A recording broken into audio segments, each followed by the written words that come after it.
Hello, hello. I am here to talk about the full moon in Libra that is happening on the 13th of April.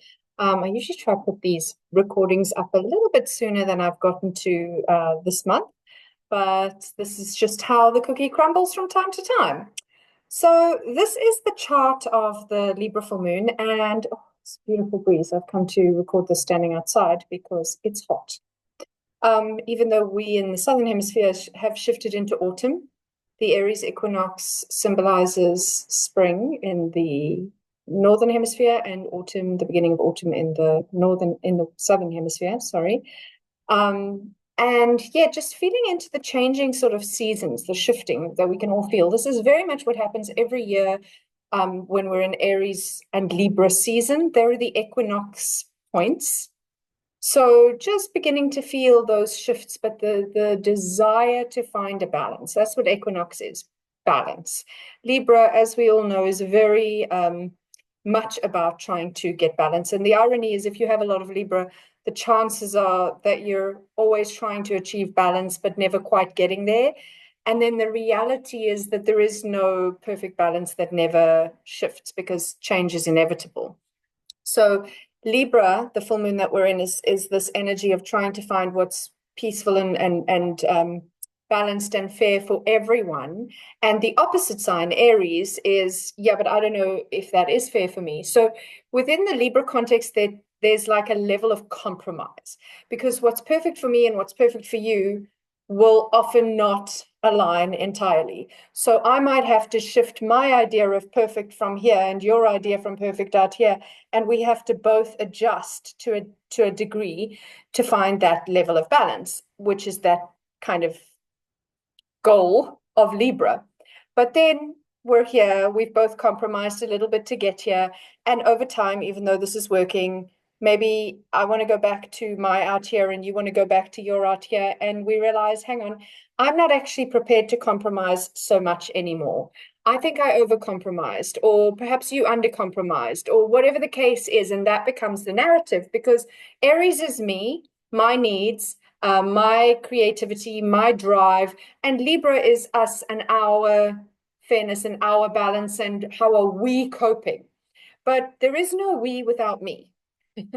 And if I am not doing myself well am I doing my energetic hygiene? Am I listening to my intuition?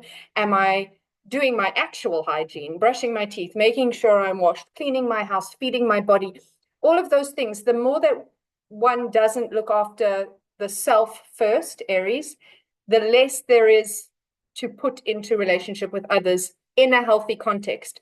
Because if you aren't healthy in your individuality, Aries, then you will not be a healthy half of a couple or a healthy member of a group, okay, or a healthy member of a community or a healthy member of society, of humanity, okay? So this is the dilemma that we may have, that tug of war energy of Aries Libra.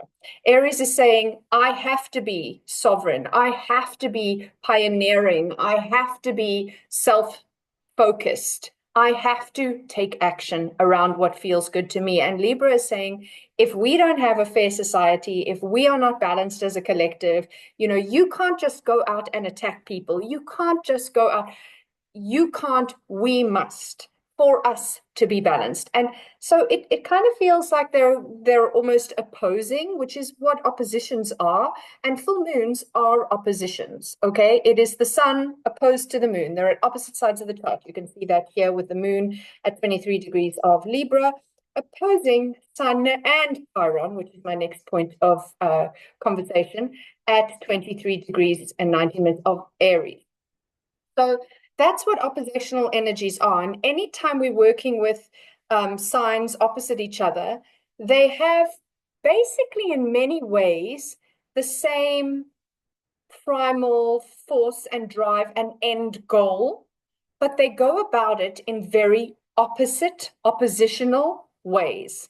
And so it can become problematic when you're dealing with that. So let's say, for example, you have planets in both Aries and Libra.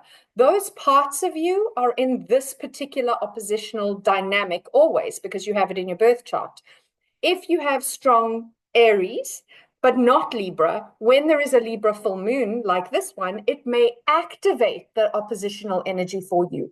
Because you are Aries in this example, it's going to potentially bring people with very Libran attitudes into your life in this moment to push you to look outside of the Aries self and into, well, how do my actions and choices affect the people around me?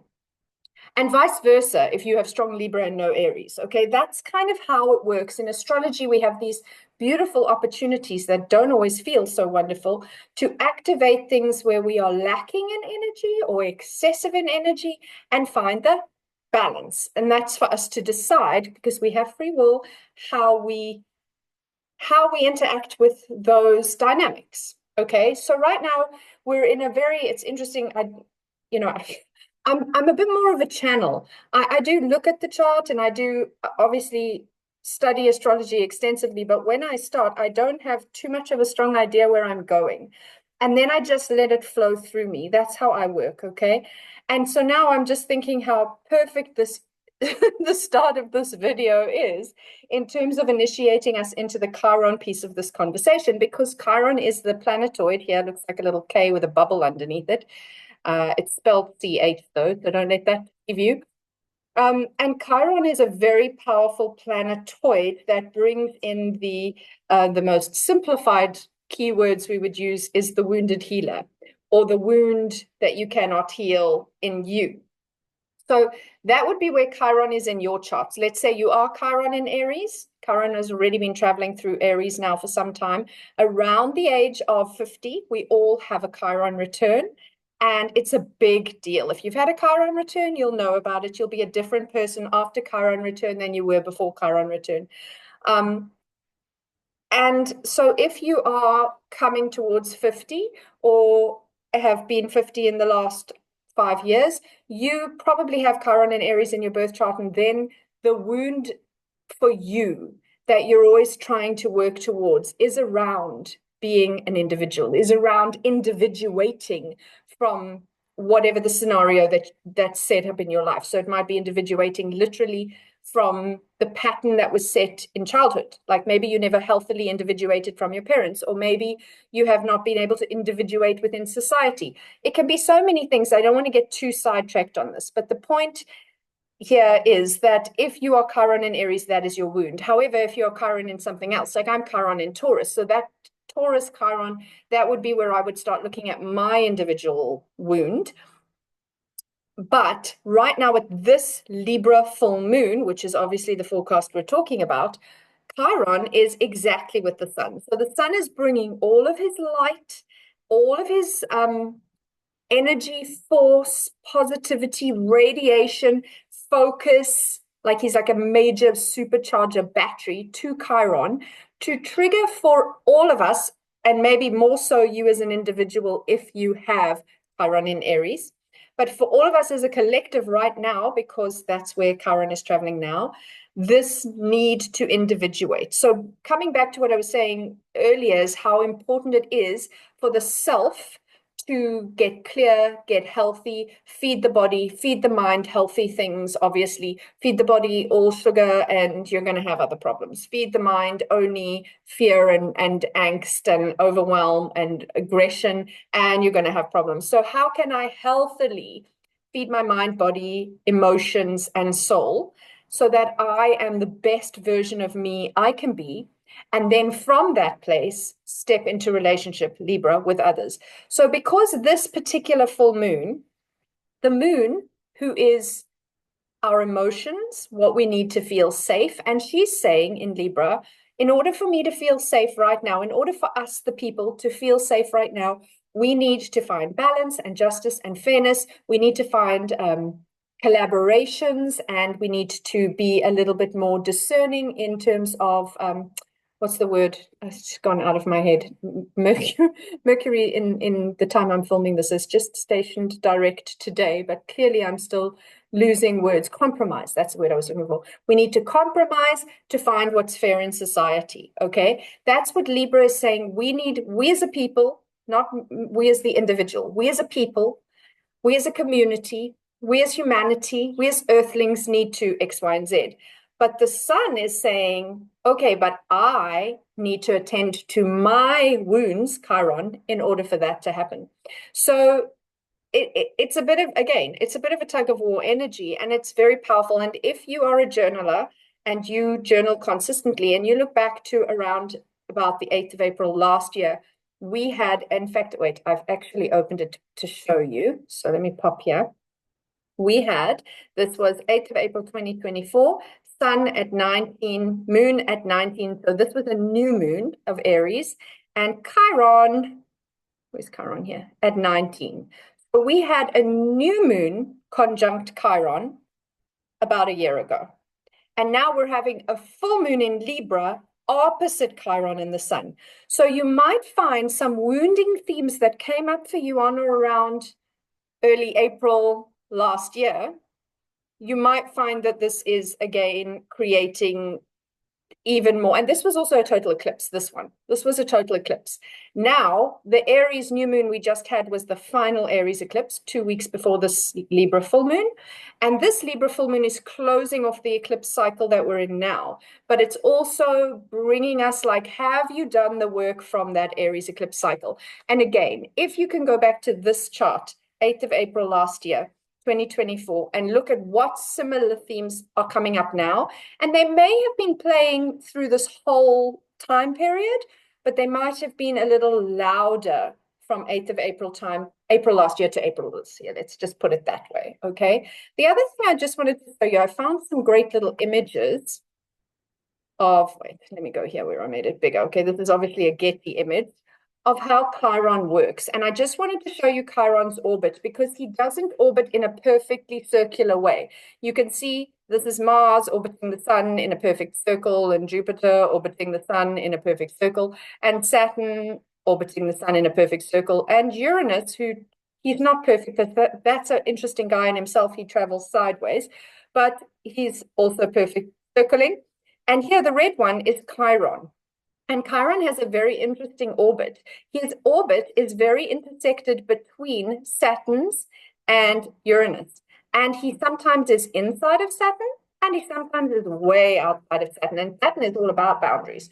So Chiron almost gives us this capacity to work within the structures of, let's say, healing and the healing arts, and Chiron was also the trainer of warriors. He trained Hercules, etc. So he was very broad in his spectrum of education and teaching. He learned, he taught on many different spectrums, from all of Apollo and Artemis's. He was raised by Artemis and Apollo, so he was trained in the various things. I don't want to go too far into this because otherwise we'll be here all day. Point is, he was very much able to go, because of his orbit, inside of Saturn, work within the structures, sometimes better than other times, like when he is orbiting inside of Saturn, Saturn's boundary, and Saturn is boundaries, then he can toe the line, he can do what he needs to do. But there are other times that he can think right outside the Saturn box and almost stretch right the way to Uranus's outside of the box, Uranian paradigm shifting kind of thinking. So there is this capacity for us, and I'll just show you. I don't know if it will actually show you that. This is another image of it, just to see it from a different angle, which might be helpful. I hope that the screen share is showing you this. I think it is because I'm on the same page. If not, just go and Google Chiron's orbit image, and you will see what I'm trying to show you. Okay, let's go back to this full moon. So here we are. Okay, we've already spoken about the very strong influence of Chiron and the sun pulling at this moon's conversation. We've already talked about the fact that we're just coming out of finalizing that eclipse portal at this time. The other thing is, on the very same day, you might see here on the side, Venus has stationed direct. So she's just gone through this deep excavation and underworld kind of story. And if you don't know the myth of Inanna, that's another wonderful way to understand Venus's descent to the underworld, which is what we think of in her every 18 months when she does a Venus retrograde cycle. And so Venus being about value and beauty and what value do I bring? What value do you bring? How can we be in relationship? Venus is very relational. She's like a muse. How can we enjoy the beauties and the pleasures in life? She's an attractor rather than a go-getter. She sits and draws people to her. She has that kind of magnetic frequency. So when she goes into underworld, she's very reflective of, have I been using my feminine wiles in the way that feels aligned to my values? And am I creating value in the work that I bring to the world, the work that I do to the world? How is my self-worth? Okay, those are the kinds of things that she gets very reflective of. And at the point of this full moon, she is the ruler of this full moon because Venus rules Libra.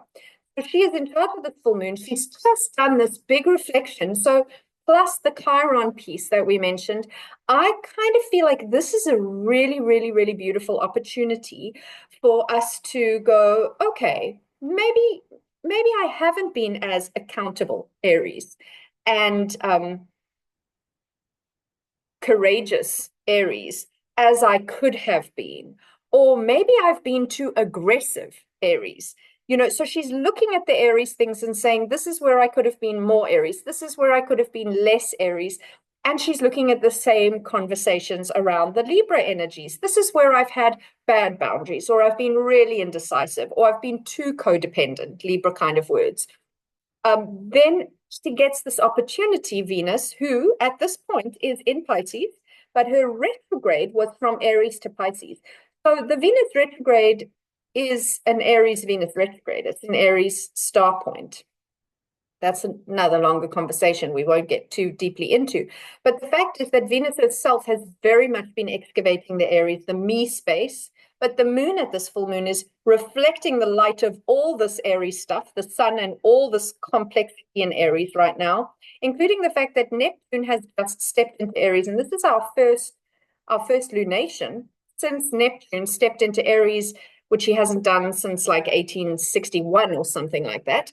So really, Neptune is the dreams, the ideals, the liminal spaces of creative magic in many ways. And Neptune now stepping into the very beginning of the very first degree of the zodiac of the entire 12 signs. Aries is the first sign, gives us a bit of a do-over cycle for the next 150 odd years of how do we want to dream a new dream. And so we add Venus and her value system to that. Like, what do we value now that doesn't seem to align, that we in 1860s that we thought, how has humanity shifted since the 1860s? What did we feel was valuable then that maybe we got off track, maybe we got misaligned, maybe some of those were just total BS and unnecessary? What needs to change? Because nothing changes if nothing changes. If you do what you did, you're going to get what you got. So that is a big conversation piece. And also, as we keep talking about, I certainly keep talking about, I'm sure many people keep talking about, is endings and beginnings. Pisces is the end, Aries is the beginning. And Mercury, at this point, Mercury is coming to come out of Aries, again, Pisces again, and into Aries. Just retrograded from Aries to Pisces. He's now direct, still in shadow, heading forward. Venus is literally just changed at the same time as this full moon is happening. So she'll head her way out of Pisces back into Aries. Saturn, who we spoke about just now with that boundaries, he is coming out of Aries, which he'll be quite relieved to be out of, although he doesn't love, out of Pisces, sorry, stepping into Aries, which he also does not love. So it's just a lot. The nodes have already shifted. They move backwards. That's where our eclipses come from, back into Pisces. So there is this constant give and take, ebb and flow, back and forth. Neptune's not staying in Aries. He's going to go back. Like these slow-moving planets, they're going to go back. So he'll only fully embody the Aries energy from next year. But for now, he's testing the waters. And actually, Neptune is waters. He's had home in Pisces. He's enjoyed his 14 years of traveling through Pisces. He's been very immersed in all things that completely resonate with him. And now he's got to get out of the water and into the fire, into the frying pan. Like that's just really uncomfortable. And it's going to force him to fight for what he believes in. Okay. So yeah, there's a lot in this chart. And I think we'll leave it at that, remembering that Mars is also still in his shadow period, not even back into Leo yet at this full moon. But there is a very, very, very strong interconnected concept going on here with every single one of the personal planets. The personal planets, sun and moon, which obviously if I'm doing a full moon, they're at this tug of war point with each other. Sun, how I shine and radiate, my purpose, versus the moon, my needs, my moods, my emotional intelligence, not in alignment at this point, maybe wanting the same end goal, but not agreeing on how to get there. Then we have Mercury, the way we think, also a personal planet, still in his post shadow of his retrograde, dancing from this Aries to Pisces to Aries. So he's done Aries to Pisces. He's almost getting back into Aries, but not quite. He's gaining speed and momentum. And we've got Venus, also a personal planet, and then Mars, also a personal planet. So that's the personal planets: Sun, Moon, Mercury, Venus, Mars. And Mercury, Mars and Venus are also like this. You can think of grandfather sun and grandmother moon, so the wise elders, the lights. And then you can think of Mars and Venus as like a younger couple dynamic. So not as old and wise, maybe romantically speaking, archetypally, not literally, but slightly younger. They're more maybe that stage of wanting to start a family, or that stage of being in a young family where there is more sort of present conflict between the internal feminine and the internal masculine. So you can look at that in yourself, both parts, no matter what your gender is. Or you can look at your own dynamic within relationships, but you might be a more masculine type of woman with a more feminine type of man. So then that would be an interesting dynamic to look at. Or of course, you might be a feminine woman with a masculine man. Then it's more sort of stereotypical, but it's never that simple. There's always more layers to go through, which I would recommend because I find that fascinating, but that could just be me. The point is that Mars and Venus, the yin and the yang, the him and the her, are also in a tumultuous conversation. At the point of actual new moon, they're not in a tumultuous conversation. They're trying to work together because you can see they've got a beautiful trine here. So they are trying to work together, even though they have both undergone some deep shadow work, which is what a retrograde is. Mars has had some deep shadow, but he also went from fire to water and is going back to fire. Venus went from fire to water and is going back to fire. So the overall picture is that they all are wanting the same things. They're all trying to reflect on and burn through and drive for the same things: evolution, positive evolution of humanity, of planet Earth, of the cosmos. But in order to do that, this comes back to each of them individually having to do this deep excavation and this internalization and this reflective space, the shadow work, in order to become the healthiest Mars he can be, and her the healthiest Venus she can be, and Mercury, which is maybe more the hermaphrodite actually. So Mercury to be the best they, them that they can be. You know, this is every part of us internally, because we have all those planets, and externally, is trying to individuate and then harmonize so that we are not so dysregulated and discordant individually or collectively. And that feels very, very loud for me in this chart. I'm going to stop because otherwise we will be here all day.